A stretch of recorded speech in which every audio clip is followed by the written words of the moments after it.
I would be disingenuous as to say the exact start date for the mechanical part of the project at this point, but I am in touch with my construction team on a weekly basis about that and plan on communicating that to both the town, the IDA, and obviously the immediate adjacent landowners as soon as we know that exact date. Thank you. This is Ryan. This is Ryan McCune, yeah. Carl Kyle here. Ryan, Carl Kyle here again. Hey, Carl, what's going on? Camden Central School District, Ryan, today, and I'd like to say on behalf of the school district, we appreciate Nexamp and Camden Renewables investment in our community, our school community, in particular, the Camden Central School District. We appreciate that investment.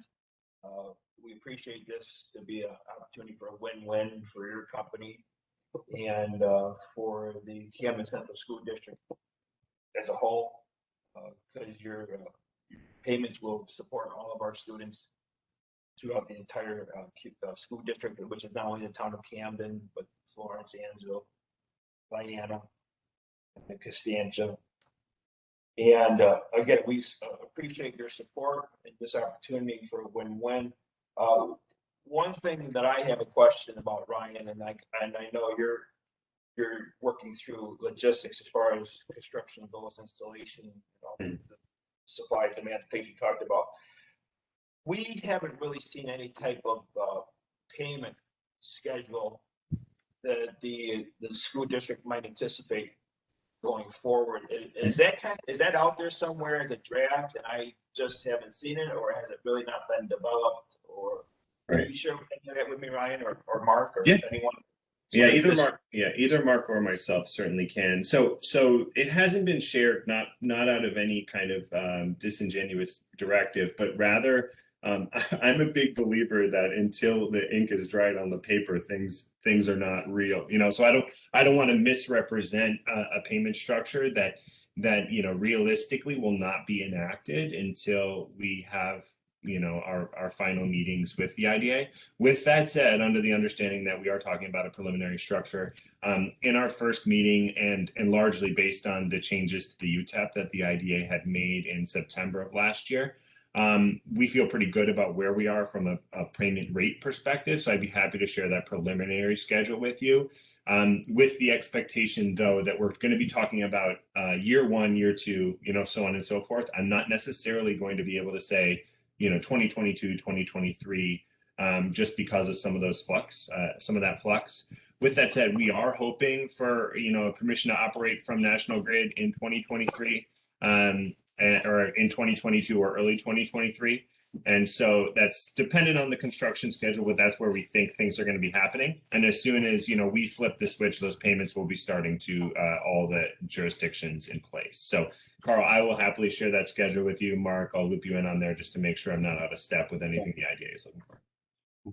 Yeah. I appreciate that, right? Yeah, because I wouldn't expect that your company has crunched those numbers because you're looking to make an investment here and you're also kind of moving around. I've got to believe that is out there. Yeah. So we would like to see that just so we can share that out with our Board of Education. Yeah, it'd be my pleasure. And our taxpayers. Thank you. Well, and Carl, this is Jen. Oh, sorry, Jen, go for it. This is Genevieve Trigg. We represent the company in their development of this project. And just generally speaking, the payment schedule would be set forth in the terms of the pilot. So, that gets finalized once the IDA votes on final inducement. And typically it is the tax status year following substantial completion. So I think, based on what Ryan said, and, there's clearly some unknowns, but it's most likely going to be 2023, I think, for the first payment at the earliest going forward at this point. Yeah.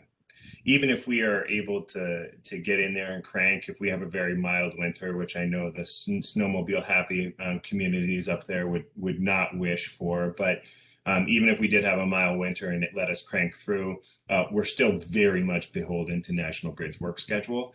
And once we make our payments to them, the full payments for the upgrades of the substation there in Camden, which we have done. We paid our full amounts back there in May. Once those payments are made, it's really just how do things fall into their workflow. They are notoriously cagey about specific dates for when that work is going to be happening. So as I said, we've got nothing to hide. As the project changes and the timeline evolves, we'll communicate it as much as we possibly can. And Carl, while I have you, just as another point, one thing I repeat a lot, and I said this multiple times to the town, and I often say this, and like to reiterate this point, because I think it's important, even if individual jurisdictions don't necessarily understand the value of it right from the get-go. But Nexamp is an owner-operator of projects. We're not somebody who's going to come in there, permit a project, get the building permit, and sell it to the highest bidder, who then owns it and operates it long-term. Not to say that those folks are constructing, subpar projects or form subpar relationships with communities. But with that said, that long-term presence in a community gives us a unique opportunity to engage with that community in different ways and build relationships that are pretty valuable. So we would be thrilled to, extend the invitation to the school district and any other interested folks in the community if they wanted to in any way be involved with the construction process, whether it be, site plan tours to see what's going on, or tours of the facility following its completion, with some of our asset management folks, so they can better understand how these facilities work and kind of what they provide value-wise to the local grid and local community. We'd be thrilled to do so. But I know that those types of trips, even if we're willing to open them up, are not they are not a zero-sum game. I know teachers and administrators have a lot of work to do now more than ever. So if there's anybody that you want to connect us with that might be worthwhile to kind of spearhead any of those efforts as we move forward, please do so. I'd be thrilled to chat with them. Obviously, we can cross that bridge when we get to it. Once we got shovels in the ground, things will be more interesting than we're talking about things hypothetically. I just want to extend that invitation and kind of put that on the record, because we do feel it's an important part of our process and how we want to be of value for the community in Camden, Oneida County, and the school district in general. We do appreciate that, and actually our teachers and students have taken that advantage of that opportunity with the one solar farm currently have here, but it would be advantageous going forward for our science department, our students, to kind of compare technology that was installed in 2016 compared to technology installed in 2022. So yeah. There has definitely been a change in design and construction of solar arrays. Yours is a tilt-based one, right? Yours is tilted? Yes, ours is a single axis tracker system, correct? So it will track. Yeah, the current farm down there does not do any tracking, so that's a change in technology. Yeah, and the students also often love going out to our facilities because we're one of the most preeminent users of solar grazing in New York State. So we have a partnership with the American Solar Grazing Association to do zero carbon, vegetative management on a lot of our sites. I haven't actually put this one out for bid yet, but I know that we have several sites in the area where we're doing this type of work already. For example, down in Lenox, Canastota area, we have 3 separate facilities, and we actually have partnered with a local farmer down there who's providing, the livestock for the grazing operation there. So that's just a hop, skip, and the jump down the road. I'd have a hard time believing he wouldn't be able to bring a trailer up, and that could be an extra bit of fun for the students out there. What do you put in there? Sheep? What do you put in? Yeah, we like to. We like to have sheep inside the fence rather than sending people out there to mow. Not only is it regenerative for the soil, but it's also a great way to add another layer of value to the local community. So, and really, frankly, keep the parcel kind of in a certain level of agricultural production. We think that that's an important way to add value.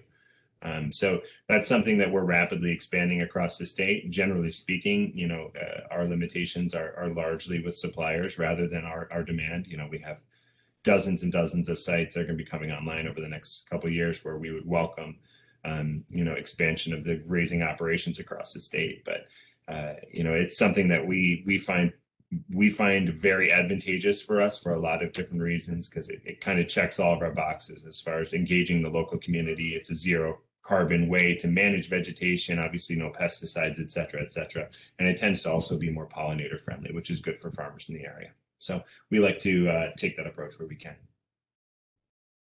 Excellent. Do you maintain a website that shows the production of your farm? You mean like a live stream of construction? No, live stream of the solar production, the electrical production. Well, we have a central asset management operation that obviously watches these things very closely. Generally, we don't have a public-facing portal that communicates that information. We certainly have with you know, what we would call behind the meter projects, where specific single off-takers control all that energy. They obviously want to see what's happening on any given day. I assume that's something that the school district has with the project from back in 2016. Yeah. Right. Yeah, our school district now has on our website. You go to our website and you can link right to the current daily, weekly, monthly, yearly production of the solar that school has now. Yes. Yeah, we certainly have access to all that data because it all gets sent straight back to our main asset management facility in Boston. But as far as I know, I'm happy to look into it.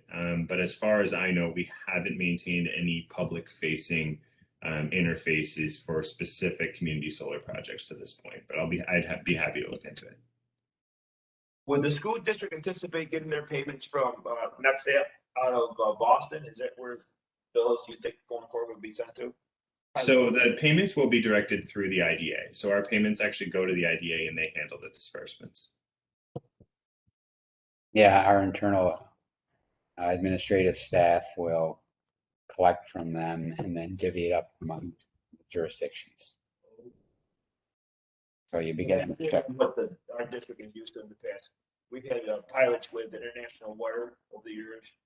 We've had pilots with Harding Furniture over the years, and we've always directly billed the industry based on the schedules that we're. This is a little bit different. We've been doing these with several projects now. Count. So we'll be sending the checks to you, right? Maureen Carney is our CFO. Yeah, you'll be getting the checks and letters from her.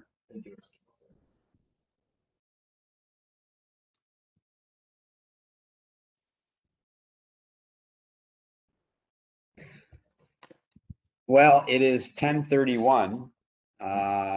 There are no other questions or comments. We'll bring this public hearing to a close for the Camden Renewables LLC project. Thank you all for attending. Thank you, Mark. Thank you, Carl. Thank you. Bye, Genevieve. Bye, Ryan. Have a great day. Take care.